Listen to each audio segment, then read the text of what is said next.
네, 중급 실용영어 강의 동사 잘 쓰기 오늘 193번 동사 stimulate부터 설명드리겠습니다. stimulate의 우리말 뜻은 자극하다죠. 그런데 우리말 자극하다의 모든 경우에 stimulate를 쓸 수 있는 건 아니에요. 예를 들어서 자극적인 음식, 분노를 자극하다 이런 경우에는 좀 어울리지 않죠. 그래서 어떤 것을 자극한다고 할 때 쓸 수 있는지 좀 기억해 둘 필요가 있습니다. 먼저 예문부터 들어볼까요? My brother stimulated my interest in classical music. 네, 클래식 음악에 대한 나의 관심을 자극했다 이렇게 되어 있죠. 그래서 stimulated my interest.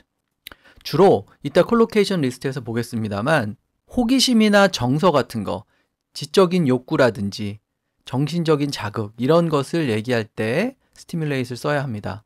그리고 ing를 붙여서 stimulating 형용사처럼 쓸 수 있기 때문에 mentally stimulating이라고 하면 정신적인 자극이 된다는 얘기고요. intellectually stimulating이라고 하면은 지적으로 자극이 된다 이런 뜻이죠.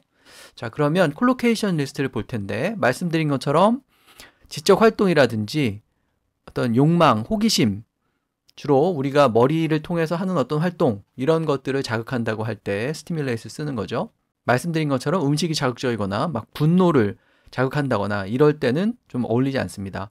그 외에 여기처럼 투자나 경제 활동을 활성화한다라고 할 때 stimulate consumption, 뭐 stimulate the economy 이런 식으로 쓸 수 있고, 그다음에 혈액순환이라든지 이런 어떤 변화 같은 것을 자극한다고 할 때 stimulate를 쓸 수 있습니다. 매우 유용한 동사인데 잘못 쓰지 않도록 컬로케이션 리스트들을 좀 주목해서 보시기 바라고요. 자, 그 다음에 195번 동사는 strike인데요.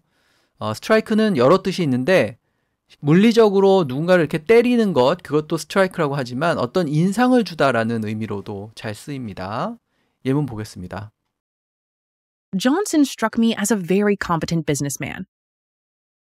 네, 존슨으로부터 그가 매우 유능한 사업가라는 인상을 받았다. 이런 의미죠. 인상이라는 말을 보면 impression이랑 impress를 생각하게 되는데 이거는 뭔가 좋은 깊은 인상 같은 걸 남기는 것 이런 걸 얘기하고 어떤 느낌을 줬다. 어떤 느낌이 들었다. 이런 식의 인상을 받았습니다라는 말은 strike를 써서 표현할 수가 있습니다. 그래서 strike의 과거형이 struck이니까 struck me as 뭐뭐로서 기억이 되었다. 뭐뭐라는 인상을 주었다. 이런 뜻으로 전치사 as를 같이 쓰는 거죠. 또 한 가지 예문 설명 부분에 있는데요. I was struck speechless라고 하면은 내가 할 말을 잃은 상태가 되었다라는 뜻이죠. 그래서 어떤 인상을 준다든지 혹은 어떤 상태가 되는지를 표현하는 strike. 물리적인 타격과는 거리가 있는 그런 의미죠. 이 의미도 반드시 기억을 하시기 바랍니다. 자, 그 다음에 196번은 suit인데요. 명사로는 이제 양복 한 벌을 얘기하는데 동사로 옷이 잘 맞듯이 잘 어울린다, 잘 맞는다 라는 뜻을 지닙니다. 잘 어울린다, 잘 맞는다 라는 얘기 영어로 표현할 때 여러 방법이 있겠지만 suit을 쓰는 것도 하나의 대안이 될 수 있습니다. 영어 예문 들어볼까요? When it comes to studying English, whatever suits you the best is the right way. 네, 영어 공부와 관련해서는 when it comes to whatever suits you the best 여기까지가 이제 주어죠.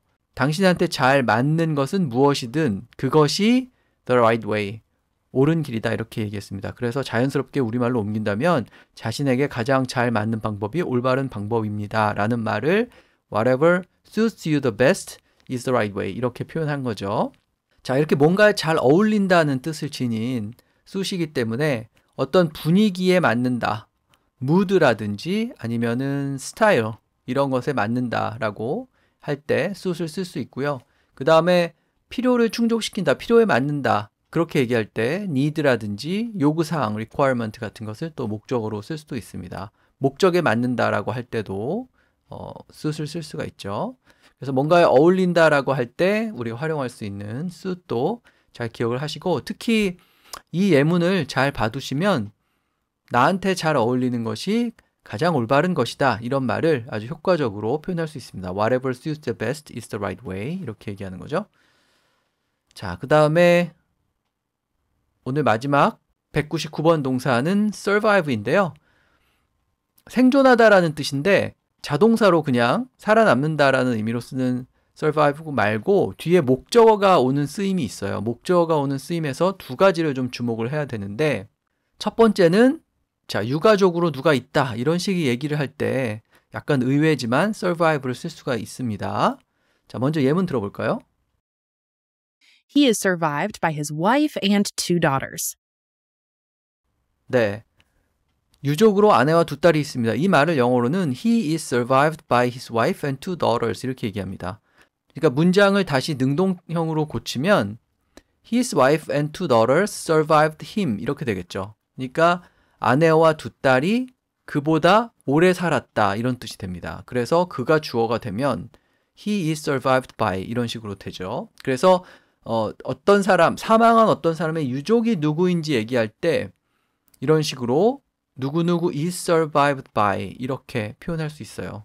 자, 이렇게 쓰는 survive의 쓰임을 좀 주의할 필요가 있고, 두 번째는 사고 같은 데서 살아남는다라고 할 때 쓰는 거죠. survive the plane crash. 비행기 추락 사고에서 살아남다.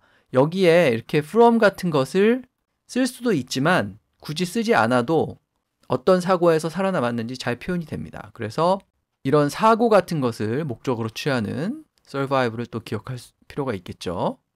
자, 그래서 오늘 199번 survive까지 설명을 드렸고요. 다음 시간에 또 이어서 계속 설명해 드리도록 하겠습니다.